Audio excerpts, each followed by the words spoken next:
जय हिंद। देखिए, आजादी के बाद पहली बार किसी महिला को फांसी लगने जा रहा है। फांसी देने की क्या प्रक्रिया होती है, राष्ट्रपति के पास किस तरह से क्षमादान किया जाता है, राष्ट्रपति किसके मतलब सलाह के आधार पर क्षमादान करते हैं और कितने प्रकार से क्षमादान होता है, इसको हम समझते हैं। अभी जो हालिया घटना हुई है शबनम का, वो उत्तर प्रदेश के अमरोहा जिला का एक मामला है। 15 अप्रैल 2008 को एक बहुत ही संपन्न घर की लड़की थी जिसका नाम था शबनम। वो अपने इकलौती लड़की थी, उसके पिताजी एक शिक्षक थे। उन्होंने बहुत नाजों से, जिस तरह से हर माँ बाप अपनी बेटी को पालते हैं, वैसे उन्होंने पाला था। उन्होंने अपनी बेटी को पढ़ा लिखा के एमए कराया था। लेकिन उस शबनम को अपने ही गांव में एक लड़के से प्रेम हो गया जो 8वीं फेल था, जिससे मिलने जुलने से शबनम के घर वाले ऐतराज जताते थे। लेकिन एक बार क्या हुआ, ये शबनम जो थी अपने घर वालों को, परिवार के सदस्यों को नींद की गोली देकर और अपने मित्र से मिलने चली गई वहां पर, और जिससे वो प्रेम करती थी। उसका नाम सलीम था, 8वीं फेल था। उसने इसे आइडिया दिया कि देखो तुम्हारे परिवार वाले जो है बीच में रोड़ा बन रहे हैं, एक काम करो अपने परिवार वालों को मार डालो। अब वो शबनम उसकी बात सुन ली और वो उसका सलीम जो था कहा कि हम चले जाते हैं, तुम एक काम करना मार देना। उसके बाद खुद शोर मचाना कि कोई मार के चला गया। शबनम आके देखी कि जो लोगों को नींद की गोली दी है वो सारे के सारे लोग अभी सोए हुए हैं। इसने अपने परिवार में 7 लोगों का कुल्हाड़ी से मार मार कर हत्या कर दिया। इसमें उसने अपने माँ बाप, 2 भाई, उनकी एक पत्नी यानी भाभी, एक भतीजा, एक मौसी की लड़की, 7 लोगों का निर्मम हत्या कर दिया अपने प्रेम के चक्कर में। बारे ऐसा प्रेम, लातना मारो ऐसा प्रेम को। उसके बाद होशियारी देखिए, अपने आप को बहुत होशियार समझती है। उसने क्या किया, हल्ला करने लगी कि मेरे घर में मर्डर हो गया, हत्या हो गया। पुलिस आई, जांच करने लगी। तो पुलिस को पहले लग रहा था कि कोई बहुत बड़ा हत्यारा होगा जो मर्डर करके चला गया होगा, क्योंकि कोई भी एक महिला इतने निर्मम हत्या नहीं कर सकती है। लेकिन बाद में जब जांच हुआ शबनम का, तो शबनम प्रेग्नेंट निकली। अब शबनम की शादी नहीं हुई थी, प्रेग्नेंट निकली तो सीधा बात चला जाता है। बाद में शबनम ने खुद ही कबूल कर लिया कि उसने अपने बॉयफ्रेंड के बहकावे में आके मतलब उसने ऐसी हत्या किया है। शबनम का अभी एक बेटा भी है जो सलीम का, ये मतलब ताज उसका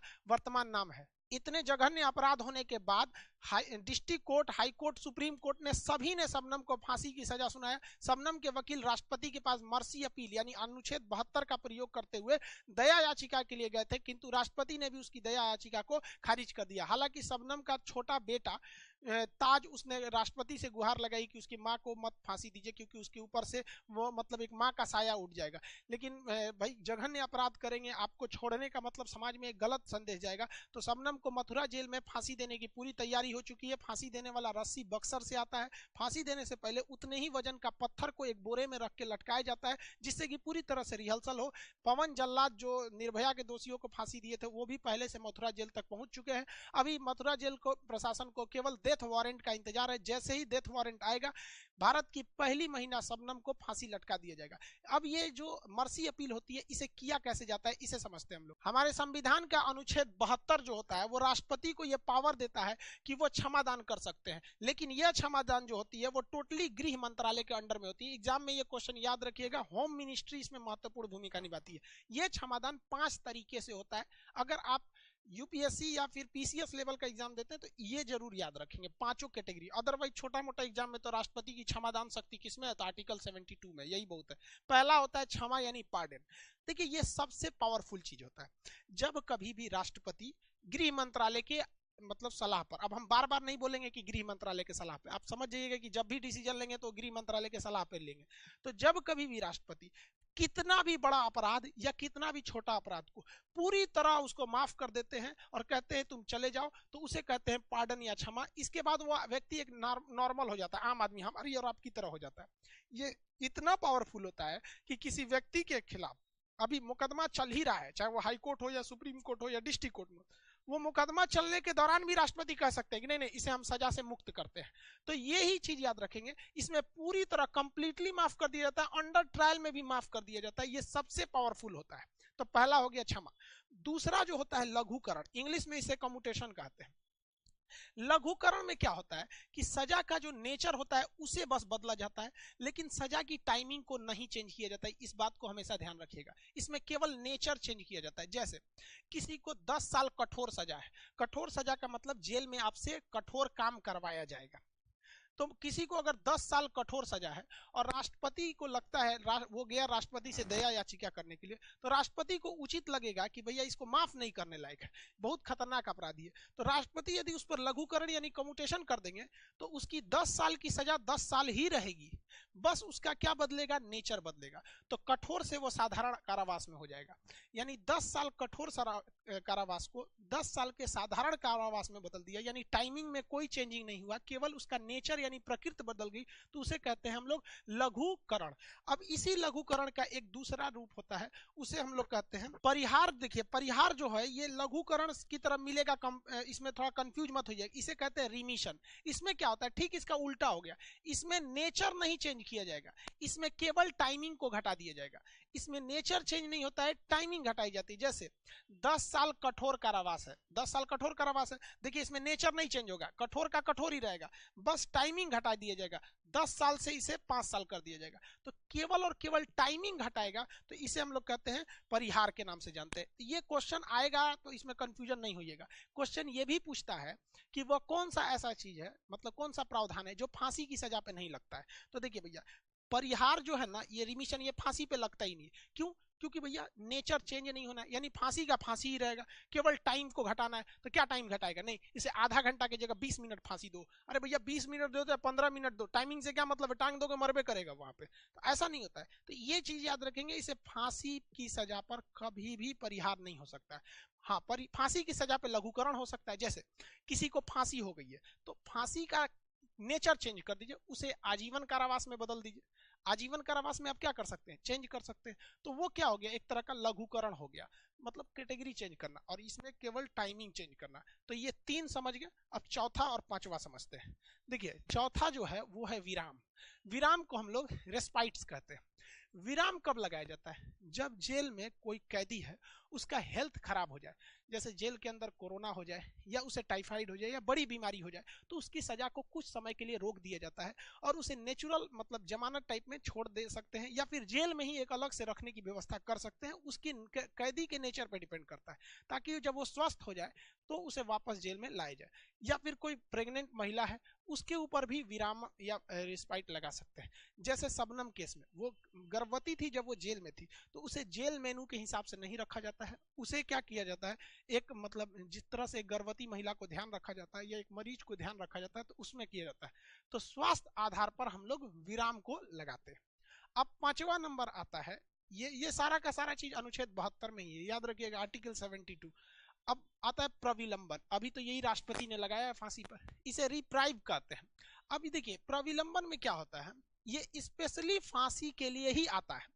जब कभी भी सुप्रीम कोर्ट फांसी की सजा सुनाती है तो उसको रोकने के लिए, लेकिन परमानेंट नहीं रोकना है, टेम्पोररी रोकना है, तो टेम्पोररी रोकने के लिए यानी सुप्रीम कोर्ट के फैसले पर स्टे लगाने के लिए राष्ट्रपति प्रविलंबन का प्रयोग कर देते हैं। जैसे सुप्रीम कोर्ट ने कहा कि किसी व्यक्ति को कह दिया आपको 25 फरवरी को फांसी दे दी जाएगी। अब आज की तारीख है 18 फरवरी, तो 18 फरवरी को सुप्रीम कोर्ट ने कहा कि तुम्हें 25 फरवरी को फांसी दे देंगे। तो वकील को लगता है कि भैया 1 हफ्ता मेरे पास टाइम है, हम राष्ट्रपति के पास क्षमा मांगने चले जाएंगे कि भैया माफ कर दीजिए। पता चला राष्ट्रपति गए हैं अमेरिका दौरा पे, तब तो बेचारा को टांग देगा सब यहाँ पे सुप्रीम कोर्ट राष्ट्रपति है ही नहीं है।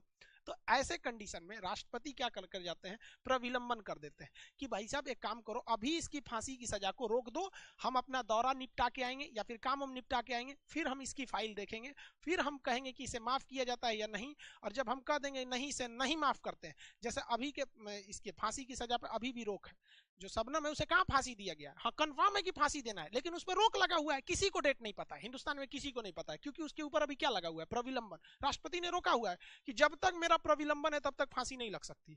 अब राष्ट्रपति क्या करेंगे, प्रविलंबन हटा लेंगे, तब सुप्रीम कोर्ट एक डेट डिसाइड कर देगी, भैया इस डेट को इसको टांग दो, टांग दो, ससुरी बहुत कूद रही थी, टांग दिया जाएगा, मर जाएगी वहां पे। तो आप ये 5 टाइप का कैटेगरी समझ गए।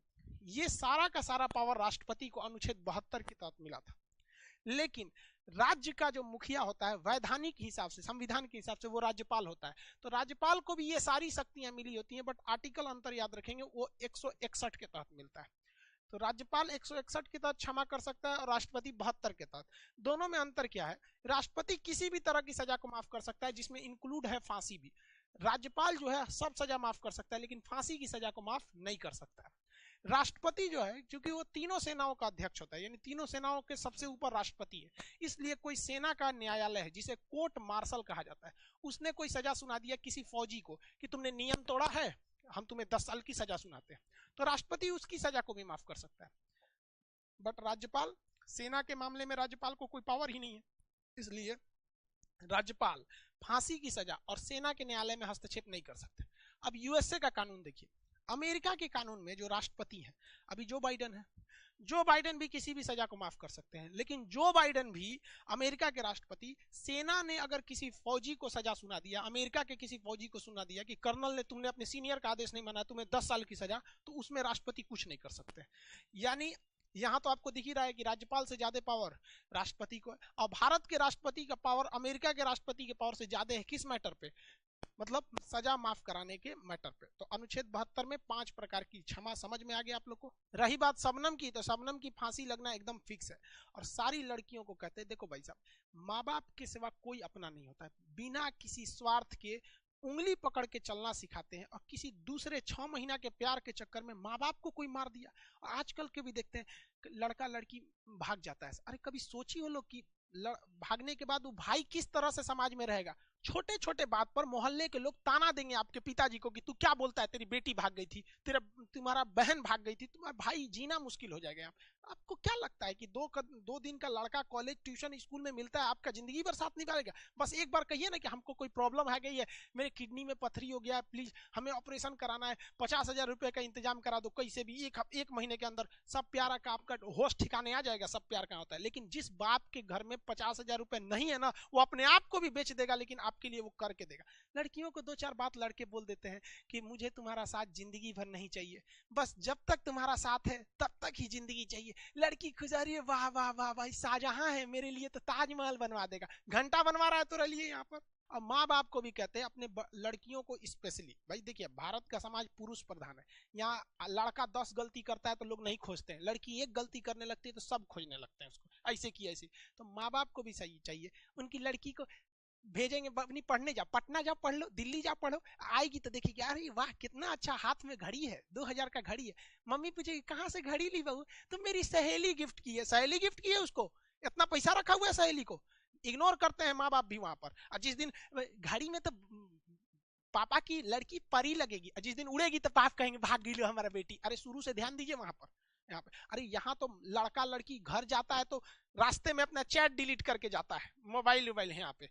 तो सबको कहते भाई साहब, जो लड़के क्लास में पढ़ रहे होते हैं ना, यहाँ कोई लड़का लड़की नहीं पढ़ता है, माँ बाप के अरमान बैठ के पढ़ाई करते हैं, और उसको आप लोग रौन देते हैं। और लड़कों को भी कहते हैं यार प्यार मोहब्बत के चक्कर में मत पड़ यार, मुस्कुराने के चक्कर, लड़कियां का मुस्कुराने पे नहीं जाना चाहिए। वो लड़की जब तो मुस्कुरा के गोलगप्पा वाले की गिनती भुलवा देती है, हंसी पे चल जाते हैं यहाँ पे, सबके साथ वही बतियाएगी सब हंस हंस के। एक लड़का आ रहा था मेरे क्लास में, आया, कहा सर हम सुसाइड कर लेंगे, हमारा मतलब ऐसे हो गया, ब्रेकअप हो गया। क्योंकि काहे सुसाइड करेगा? कह रहा है कि सर उसके जैसी लड़की हमको मिल ही नहीं सकती है, कभी नहीं, दुनिया में मिलेगी नहीं। हम कहे सुन सुन सुन, जब वो तुमको नहीं मिली थी तो तुमको पता था कि ये बहुत अच्छी लड़की है? नहीं ना, मिलने के बाद ना तुमको पता चला। वैसे ही दुनिया में बहुते लड़की है, मिलेगी ना तो उससे भी अच्छी मिल जाएगी। ऐसा नहीं कि ताजमहल से अच्छी कोई बिल्डिंग नहीं बनी, सब चीज होता है। लेकिन देखो भाई 75 आएंगे 75 जाएंगे, जिंदगी भर साथ वही देगा जो पापा खोज के लाएंगे। लड़का उड़का ब्रेकअप के चक्कर में, सीबीएसई वाले लड़कों का ना ब्रेकअप होता है ना तो अपना नस काट लेता है, और हिंदी मीडियम वालों का ब्रेकअप होता है तो पहाड़ काट देता है। वहां पे देखिए माझी को पहाड़े काट दिया वहां पे। तिरिया चरित्र पुरुषस्त्र भागम दैवो न जाना को तो मनुष्यम, एक औरत का चरित्र और पुरुष का तकदीर भगवान को भी नहीं पता होता है। तो भाई लड़का लोग मन लगा के पढ़ाई करो, लड़की लोग भी भैया पढ़ाई लिखाई करो, अच्छा से घर द्वार रखो, माँ बाप का नाम रोशन करो। ऐसा मत काम करो कि अगले दिन न्यूज बन जाए तुम्हारे लिए और माँ बाप का नाम शर्म से डूब जाए। आई होप आप राष्ट्रपति की क्षमादान शक्ति वगैरह समझे होंगे और लड़का लड़की पढ़ाई पे ध्यान देंगे। मिलेंगे नेक्स्ट क्लास में। जय हिंद।